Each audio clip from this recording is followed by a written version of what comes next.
Merci, Papa, pour le service d'aujourd'hui. Tu nous as bénis et tu vas encore nous bénir, Seigneur.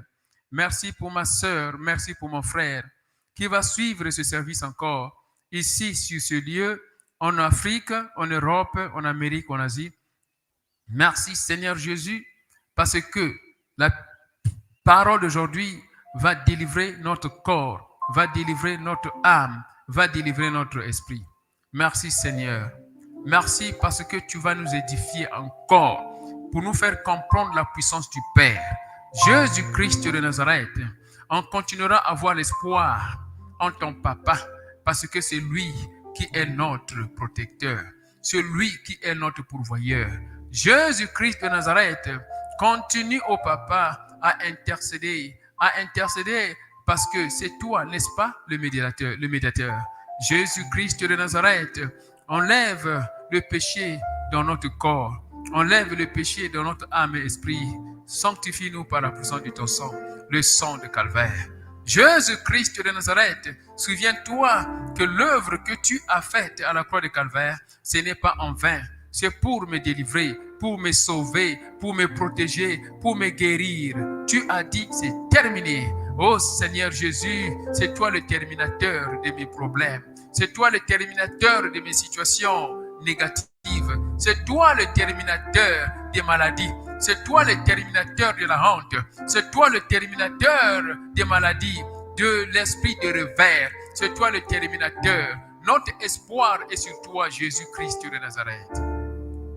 Merci, Papa. Nous avons la foi, Papa. Nous avons la joie, Papa. Nous avons la joie. Nous avons la paix. Nous avons la paix. Nous avons la paix. Malgré les situations, malgré les maladies. Mais toi, tu nous donnes la paix dans le cœur. Oh Jésus-Christ, c'est toi le Dieu de Lazare. Lazare était malade. Il était malade. Les gens se moquaient de lui. Il était négligé. Mais l'homme riche qui était en bonne santé, il se trouvait à l'enfer. Oh Jésus-Christ de Nazareth, nous voulons vivre ici le paradis sur la terre avant d'arriver là-bas au ciel. On veut que le ciel se manifeste ici dans notre vie. Que le ciel se manifeste dans notre corps, dans notre âme, dans notre esprit, pendant que nous sommes ici sur la terre. Parce que tu as dit dans Matthieu 6, notre Père qui est aux cieux, que ton règne vienne. Tu as encore dit que ta volonté soit faite sur la terre comme ça est là-bas au ciel. Que ta volonté se manifeste dans la vie de ma soeur. Que ta volonté se manifeste dans la vie de mon frère. Manifeste ta volonté. Que le ciel se manifeste dans notre cœur, ici sur la terre, au nom de Jésus-Christ de Nazareth. Amen. Ma soeur, mon frère, on va lire Psaume 17, de 13 à 14. Comme je disais, tu peux aider à lire cela en français. Moi, je ne l'ai pas ici en français. On va juste se présenter ce résumé dans 10 minutes par la grâce de Dieu pour bénir nos précieux frères et nos précieuses sœurs qui ne parlent que français. Ce n'est pas facile. Ça demande vraiment de l'énergie. Mais cette énergie, ça vient par l'amour du Seigneur parce que nous avons cet amour de faire le travail et Dieu manifeste sa grâce de nous donner l'énergie et de faire ce travail. Je bénis tout le monde, mes frères et sœurs, vous qui soutenez ce ministère.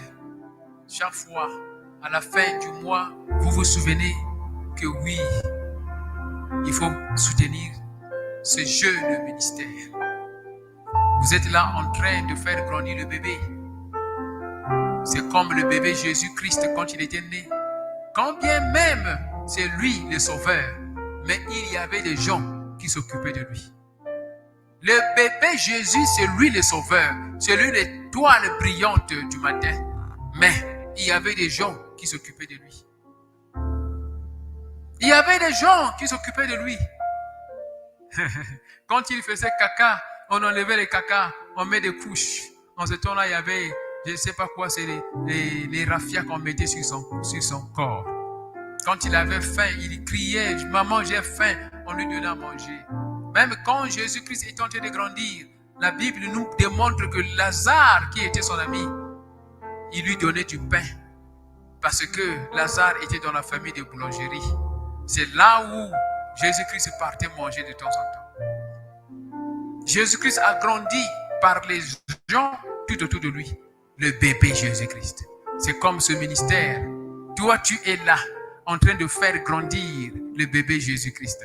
Tu es là en train de faire grandir le ministère. L'Éternel Dieu est en train de préparer une bonne récompense ici sur la terre et même là-bas au ciel. C'est ça la parole, ce n'est pas moi. La parole a fait cette promesse, ma soeur, mon frère.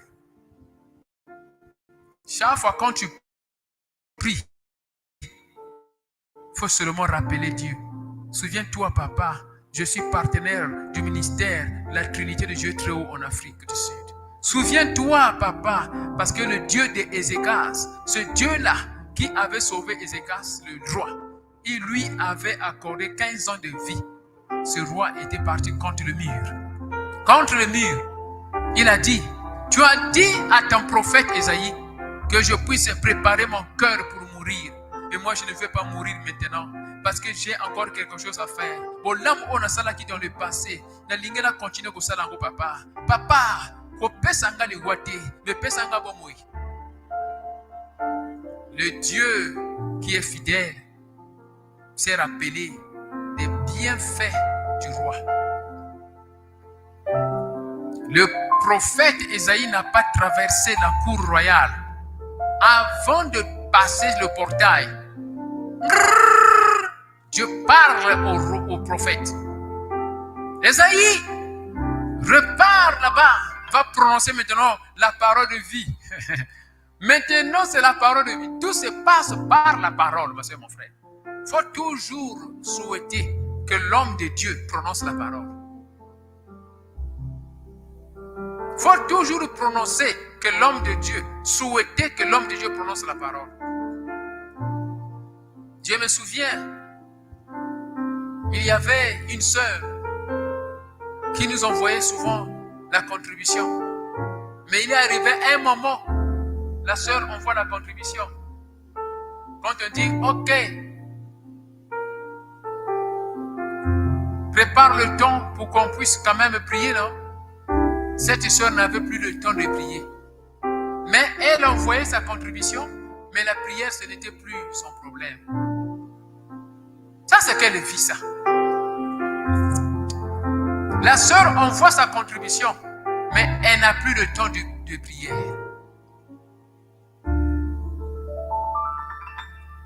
C'est un problème. Donc, il y a beaucoup de raisons pour ça. Soit la sœur est rentrée dans les mauvais chemins, déjà corrompue. Donc, il ne veut plus de prières qui peuvent déranger ses croyances diaboliques. Soit la sœur est rentrée dans le péché et elle ne veut plus que le péché soit exposé. Soit il ne croit plus, elle ne croit plus en l'homme de Dieu. Pour quelle raison? Alors que la sœur contribue. Vous ne voyez pas que c'est un paradoxe? Mais la vraie raison que je sais, ce n'est pas la croyance. La vraie raison qui pousse les gens à ne pas être motivés dans les prières, c'est le péché. Parce qu'ils continuent à soutenir. Ça veut dire qu'ils croient au ministère. Voilà pourquoi ils soutiennent. Voilà pourquoi ils le soutiennent. Mais pourquoi elle n'est plus motivée dans les prières? C'est le péché.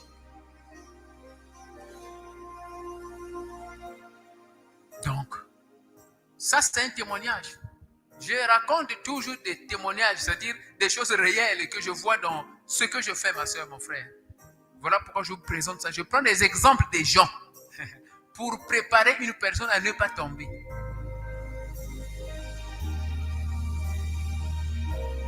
C'était comme ça. Je dis, ma soeur, prions. La soeur dit, je n'ai plus de temps de prière, non? Dieu m'a beaucoup béni. Je n'ai plus de temps de prière. Hein? Prions. Je n'ai plus de temps de prière. Dieu m'a beaucoup béni. Je fais seulement des commentaires, non? Faut lire la parole de Dieu. Je n'ai plus de temps. Je dois aller partout. Je dois voyager. Je n'ai plus de temps. Prenez seulement l'argent. Oh, je ne suis pas comme les autres pasteurs qui ne s'occupent pas des brebis, mais sont là en train de recevoir seulement les dîmes et les offrandes. Je prie pour beaucoup de sœurs et beaucoup de frères.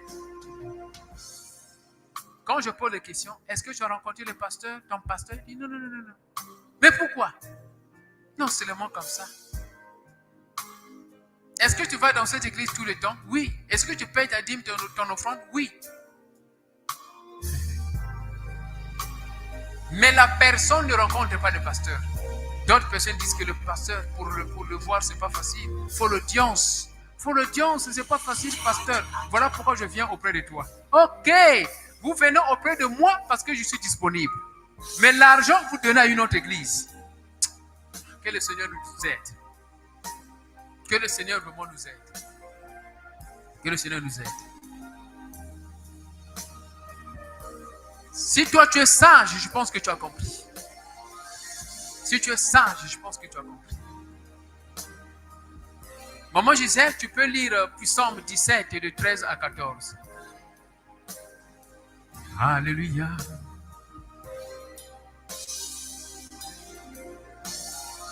Psaume 17 de 13 à 14. Sois connecté, ma soeur, mon frère. Shalom, peuple de Dieu. Je lis la parole du Seigneur dans Psaume 17 de 13 à 14. Lève-toi, ô Éternel, marche à sa rencontre, renverse-les, délivre-moi du méchant par ton glaive, délivre-moi des hommes par ta main éternelle, des hommes de ce monde. Leur part est dans la vie, et tu remplis leur ventre de tes biens. Leurs enfants sont rassasiés, et ils laissent leur superflu à leurs petits enfants. Amen. Amen. Ma soeur, mon frère, le titre de mon message, c'est « L'épée sauve la journée ». L'épée divine sauve la journée. Nous sommes en train de vivre, ma soeur, mon frère, de jour au jour. De jour au jour, nous vivons. Nous vivons de jour au jour. L'épée divine sauve le jour. C'est comme aujourd'hui. L'épée de Dieu est en train de nous sauver. L'épée de Dieu nous a déjà sauvés. Puis Psaume 17, de 13 à 14. Nous voyons ici, ma soeur, mon frère, le roi David qui est en train de prier. Il est en train de prier au Seigneur afin qu'il soit délivré des méchants. Il dit, lève-toi, Seigneur. Est-ce que le Seigneur a toujours été assis? Parce que la Bible dit, notre Dieu, il est assis sur son trône. Mais le mot lève-toi, que ça veut dire? Est-ce qu'il va se lever comme ça?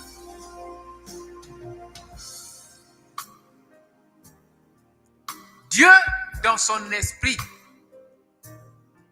a toujours été éveillé, élevé. Dans son esprit, il n'est pas assis. Dans son esprit, Dieu a toujours été éveillé, élevé. Dans son esprit, il n'est pas assis.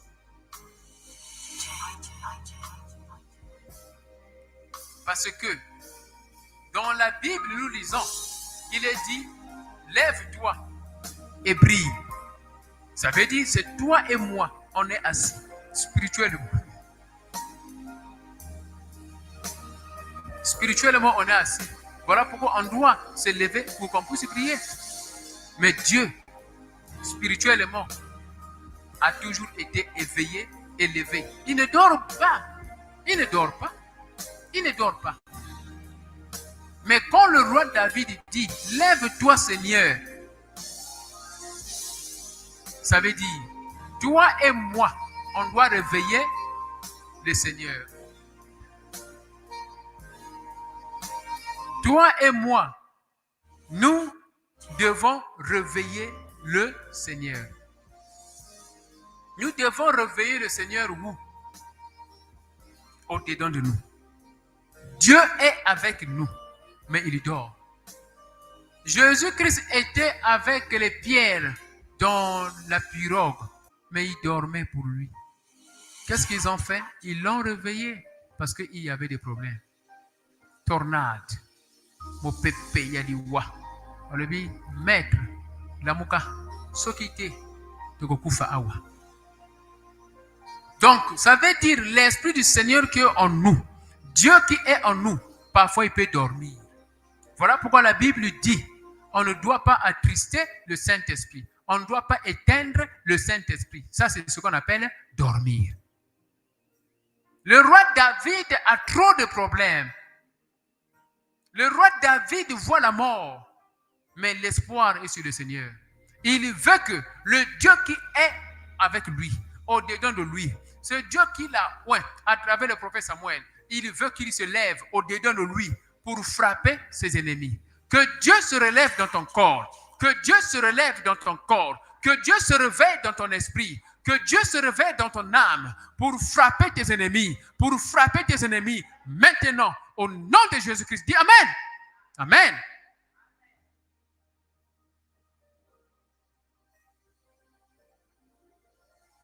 Sois connecté, ma soeur, mon frère, Brother Danfet.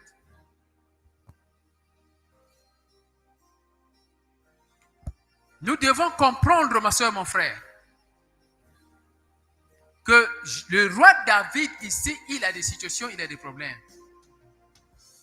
C'est la même chose comme toi et moi. On a des problèmes, on a des situations. Qui peut dire que moi, je n'ai pas de problème? Dans ce monde, tout le monde a un problème quelque part. Je vous dis la vérité, ma soeur, mon frère, parce que le monde n'est pas parfait. Le monde n'est pas parfait. Tout le monde a un problème quelque part. Mais ceux qui sont de ce monde, ils regardent le Dieu de ce monde pour des solutions. Toi et moi, on regarde le Dieu du ciel pour des solutions. Alléluia. Voilà pourquoi on doit dire, lève-toi, Seigneur. Lève-toi, Seigneur. Réveille-toi au-dedans de moi. Parce que j'ai des situations. Mais moi, je veux que tu te réveilles maintenant. Et lorsque tu pries comme ça, Dieu va se lever et il va frapper les ennemis. Il dit, confronte mes ennemis et tu les amènes en bas. Tu les fais tomber. Avec ton épée, rescue.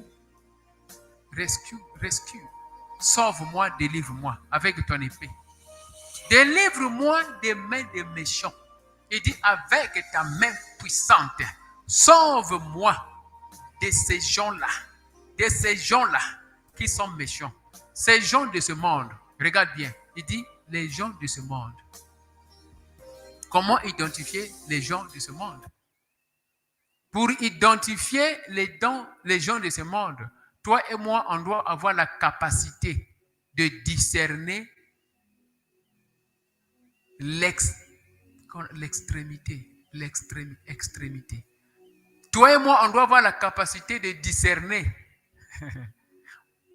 la fin de l'expectation ou la fin des désirs ou la fin des objectifs de ces gens-là. Comprenez bien, j'ai bien dit ça en anglais. Ça, c'est une situation prophétique. Ça me réveille ici. Pour connaître les gens de ce monde, toi et moi, on doit avoir la capacité de discerner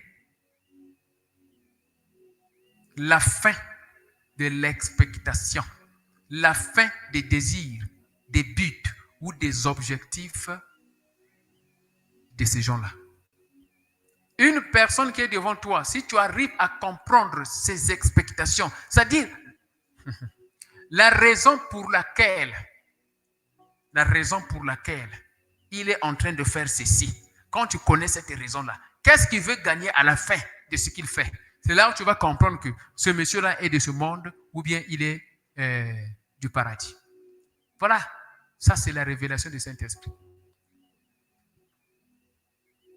La capacité d'identifier la fin de l'expectation ou la fin du désir, du but ou de l'objectif de la personne. Quand tu connais ça, tu vas savoir, oui, cette personne-là, il est vraiment du Seigneur. Ou cette personne-là, il est de ce monde. Un jour, j'ai fait un rêve. Dans ce rêve, je vois un membre donc, de l'église. Ce membre-là, il vient dans le rêve. Je le vois, il vient à la maison pour qu'on puisse aller à l'église. Mais dans l'esprit, je vois que ce membre-là, il avait besoin d'argent. Il avait besoin d'argent, disons quelque chose, disons 100, donnons l'exemple, 100 euros. L'exemple 100 euros. Ça, c'est dans le rêve. Je prends l'argent, je donne à ce frère-là. Dès que j'ai donné l'argent à ce frère-là, dans le rêve, ce frère-là, il dit, pasteur, moi je vais à la maison. Je dis, mais pourquoi tu vas à la maison? Tu es venu pour qu'on puisse aller à l'église, non? Qu'est-ce qui ne va pas? La passion bongo. Toi qui es dans l'église, yo y pour toi qui es dans l'église. Toi qui on va à l'église. Il dit, pasteur, je vais aller voir ma femme. Oh, mais toi tu es venu pour l'église. Maintenant que je t'ai donné l'argent, tu dis que tu veux aller à la maison. Finalement, tu voulais quoi? Quand je disais ça, ce frère-là s'est transformé en une femme. Et j'ai vu une femme. Et je dis à la femme, ma soeur, toi tu es venu pour l'église. Partons à l'église. La soeur dit non, je ne vais pas à l'église. Et la soeur est partie. Quelque temps après, je me trouve quelque part, je vois le même frère là. Je dis, mon frère, mais toi, tu as dit que tu partais voir ta femme. Mais qu'est-ce que tu fais ici au rond-point? Le frère dit, je vais donner l'argent à quelqu'un là-bas. Et après, ce frère-là s'est transformé en sa femme. Cette fois-ci, en sa femme. Et je vois sa femme presque folle, presque nue, et folle. Et c'est ça le rêve. Quand je me suis réveillé, j'ai expliqué le rêve à ma femme, à maman Gisèle. Dès que j'ai fini à expliquer le rêve, le frère, coco, pasteur, c'est moi. Le frère est arrivé. J'ai dit à maman Gisèle, tu vois, le frère est arrivé. J'ai rêvé de lui, je viens de parler de lui, il vient. Je me suis rappelé du rêve. Pour connaître les gens de ce monde, il faut avoir la capacité d'identifier leurs objectifs, leurs expectations, c'est-à-dire la fin de leurs désirs, la fin de leurs projets, la fin de leurs expectations, c'est-à-dire la fin de leurs buts, de leurs objectifs. Il faut connaître ça. Tu es au point A, mais toi, il faut connaître ce qui va arriver au point B. Il faut connaître ce qu'il attend au point B. Quand tu arriveras à comprendre ça, ma soeur, mon frère, tu vas savoir que ce monsieur-là ou cette soeur-là est de ce monde ou bien est de l'éternel. C'est simple. Je dis au frère, mon frère, regarde, j'ai rêvé de toi. J'ai dit la vérité. Voici le rêve. Papa, j'ai détaillé le rêve. Le frère dit, oui, pasteur, c'est possible parce que la nuit, on parlait de toi. Je n'avais pas d'argent et ma femme m'a conseillé de venir ici pour demander l'argent. J'ai dit, gloire au Seigneur. J'ai pris l'argent, je lui ai donné. J'ai dit, mais ici, le rêve, ça dit ça, ça dit ça. Je t'ai donné l'argent, oui, mais il y a une autre partie du rêve. Quand je t'ai donné l'argent, tu es parti à la maison, tu n'es pas venu à l'église. Donc, ça veut dire, toi, tu viens à l'église, pourquoi? Qu'est-ce qui t'anime quand tu viens à l'église? Je pense que ça, c'est la même chose. Dans ton cœur, ma soeur, toi qui suis maintenant, dans ton cœur, qu'est-ce qui t'anime dans ton cœur quand tu vas à l'église? Qu'est-ce que tu attends recevoir quand tu vas à l'église? Le Saint-Esprit doit t'amener à comprendre que celui-ci, il est de ce monde. Fais attention avec les gens de ce monde. Ils peuvent te corrompre, ils peuvent t'empoisonner, ils peuvent te détruire.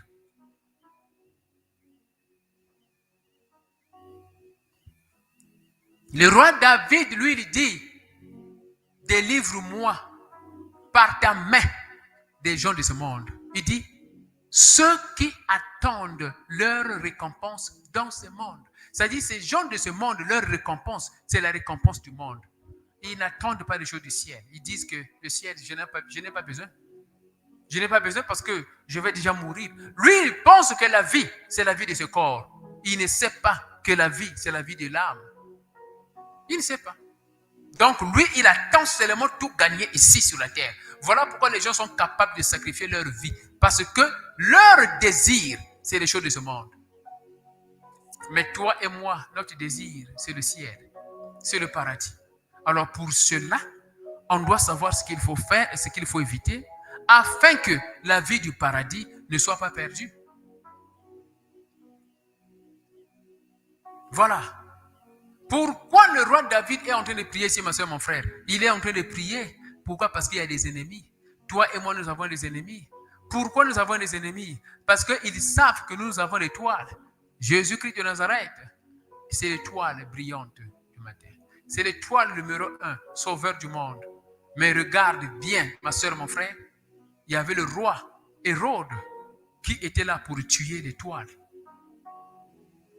Toi, tu es une étoile. Et comme tu es une étoile, n'oublie pas que tu as des ennemis à côté de toi. Dans ce monde, il y a des tueurs d'étoiles. Les tueurs d'étoiles comme Hérode, leur objectif, c'est de détruire les étoiles des gens. Dès qu'on voit que tu as quelque chose de Dieu au-dedans de toi, dès qu'on voit que le pasteur Daniel Watson a quelque chose de Dieu au-dedans de lui, on va chercher à le corrompre. Ou bien on va chercher à l'oppresser. C'est juste pour le frustrer. Mais toi et moi, on connaît le secret du diable. On continuera à faire la bonne chose par la grâce du Seigneur jusqu'à ce que le diable va fuir parce que nous l'avons résisté au nom de Jésus-Christ. Dis Amen. Hérode était là pour tuer l'étoile. Jésus-Christ de Nazareth, mais il n'avait pas réussi. Ici, nous voyons le roi David qui est une étoile. Le roi David ici, il est choisi. Choisi de Dieu, comme toi et moi, nous sommes choisis de Dieu. Et comme nous sommes choisis de Dieu, il y a des tueurs d'étoiles, n'oublie pas ça. Les tueurs d'étoiles paient dans ta famille. Les tueurs d'étoiles paient dans ta société. Le tueur d'étoiles peut même venir à l'église là où tu es. Le tueur d'étoiles peut être au travail, dans ton lieu de travail. Le tueur d'étoiles peut être à l'école là où tu vas. Il faut faire attention, ma soeur, mon frère. Nous devons faire très attention. Voilà pourquoi le titre de ce message, c'est l'épée divine qui sauve la journée. L'épée divine qui sauve le jour. L'épée divine sauve le jour. Aujourd'hui, l'épée de Dieu est en train de nous sauver. Au nom de Jésus-Christ de Nazareth, dis un grand Amen. Nous devons comprendre, ma soeur, mon frère, que l'épée est là. Mais on doit savoir comment l'activer. Comment activer l'épée de Dieu? Comment activer l'épée de Dieu? Premièrement, on doit maintenir l'attitude de paix.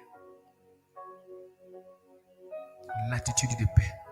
Le livre de Philippiens, chapitre 4, verset 7, la Bible nous parle de la paix du Christ, qui active, qui anime, qui motive l'onction du Seigneur pour faire des miracles au-dedans de nous. Si dans ton cœur, dans mon cœur, il n'y a pas de paix, il serait difficile que le Saint-Esprit puisse opérer. Voilà pourquoi le diable, ce qu'il fait quand il envoie les problèmes, c'est pour voler la paix. Il sait que quand il va réussir à voler la paix dans notre cœur, on ne va même pas prier. La prière n'aura même pas de foi. On va faire des prières dans le désordre, des prières seulement pour des formalités. Mais ces genres de prières ne peuvent pas marcher. La paix est partie. Maintiens la paix, ma soeur, mon frère. Je montre les techniques d'activer l'épée divine. La première chose à faire, il faut maintenir la paix. Il faut se rassurer que dans ton cœur, dans notre cœur, nous avons la paix. Deuxièmement, on doit savoir garder, protéger notre cœur. Comment protéger notre cœur? On doit savoir avec qui marcher. On doit savoir avec qui parler. On doit savoir ce que nous sommes en train d'entendre, ce que nous sommes en train d'écouter. Parce que ça peut détruire notre cœur. On doit protéger notre cœur contre les mauvaises paroles, contre les mauvaises informations, contre les informations charnelles. On doit protéger notre cœur contre les calomnies de Songi. On doit protéger notre cœur. C'est très important, ma soeur, mon frère. C'est très important. La Bible nous le dit dans le livre de Proverbes, chapitre 4, verset 23. Prends note. Protège ton cœur. Parce que tout se passe au niveau du cœur. On fait des miracles au nom de Jésus-Christ, pas par le corps, mais on fait les miracles à travers notre cœur. Notre cœur, ici spirituellement parlant, c'est notre esprit. Ça veut dire bibliquement notre esprit. Troisièmement, on doit faire intervenir Dieu. Lorsque nous avons des situations, On doit faire intervenir Dieu dans nos situations. Ce n'est pas une affaire de chair. Ce n'est pas une affaire de sang. Le combat n'est pas contre le sang, n'est pas contre la chair. Ok? Éphésiens chapitre 6. Ça, c'est un combat spirituel. Donc, pour gagner ce combat spirituel, on doit faire intervenir Dieu. Et Dieu intervient par son esprit, qui est l'Esprit Saint. On ne peut pas gagner le combat contre nos ennemis si on ne fait pas intervenir Dieu. Donc, troisièmement, nous devons faire intervenir Dieu. Quatrièmement, nous devons comprendre ici, on doit toujours maintenir la vie de sanctification. La vie de sanctification. Quelqu'un se pose la question, c'est quoi c'est l'épée divine? L'épée divine, ma soeur, mon frère, c'est la parole de Dieu. La parole de Dieu, c'est l'épée de l'esprit. Éphésiens chapitre 6, verset 17. La parole de Dieu, c'est l'épée de l'esprit. Quelqu'un se dit, mais moi j'ai la parole de Dieu, je lis la Bible tous les jours. Oui, la Bible que nous sommes en train de lire contient la parole de Dieu. C'est une lettre. Ce sont des lettres. Ce sont des lettres. Mais, pour que cela soit la parole de Dieu, cela doit être associé à l'Esprit Saint. Donc, ça veut dire, la parole que nous lisons dans la Bible, associée à l'Esprit Saint, ça donne ce qu'on appelle parole vivante. Comprenez bien la formule. La parole que nous lisons dans la Bible sera morte sans Esprit Saint. La parole que nous lisons dans la Bible sera morte sans Esprit Saint. Mais une parole avec Esprit du Seigneur devient une parole vivante. L'apôtre Paul lui dit, la lettre tue, mais l'Esprit donne la vie. La lettre tue. C'est ce que nous lisons dans la Bible. Voilà pourquoi tu peux ramasser la Bible dans la route. Quelqu'un peut brûler la Bible. Même toi et moi, parfois, on avait l'habitude de dormir, on met la Bible sur le cœur. C'est faux. Le diable viendra, il va toujours frapper. La Bible devient seulement un livre. Mais ce qui est au-dedans de la Bible, c'est une parole qui sera vivante lorsqu'elle est animée par le Saint-Esprit. La Bible devient juste un livre. Mais ce qui est au-dedans de la Bible devient une parole vivante lorsqu'elle est animée par le Saint-Esprit. Écrivez ça bien. La Bible est juste un livre. Mais ce qui est au-dedans de la Bible devient une parole vivante lorsqu'elle est animée par le Saint-Esprit. Jean chapitre 5, nous voyons ici l'histoire de la petite piscine de Bethesda. L'eau était dans la piscine, l'eau ne bougeait pas. L'eau, c'est la parole de Dieu, n'est-ce pas? Good. Mais l'eau ne bougeait pas jusqu'à ce que le Saint-Esprit arrivait, l'ange arrivait. Voilà pourquoi toi et moi, on doit continuer à lire la Bible, à lire la parole de Dieu, jusqu'à ce que tu vas voir que le jour où l'Esprit de Dieu viendra, je te dis la vérité, quelque chose va arriver dans ta vie. Tu peux même parler en langue. Tu peux faire des rêves de prophétie. Tu peux rêver des anges. Là, ça veut dire qu'il y a une association entre la parole de Dieu et l'Esprit du Seigneur. En toi, ce que tu as lu devient une vie. Ce que tu connais comme lecture qui est rentré dans ta mémoire devient une vie. Et c'est ça qui devient ce qu'on appelle l'épée divine, l'épée de l'Esprit. Quand tu vas prononcer cette parole-là, ça change les choses, ça donne la vie et ça détruit l'ennemi. Au nom de Jésus-Christ. Dis Amen. Acclamons, acclamons pour le Seigneur Jésus-Christ. Acclame, acclame très fort. Moi, j'ai terminé mon message. Que l'Éternel te bénisse, ma soeur, mon frère. Merci pour ta patience. Merci pour ton temps.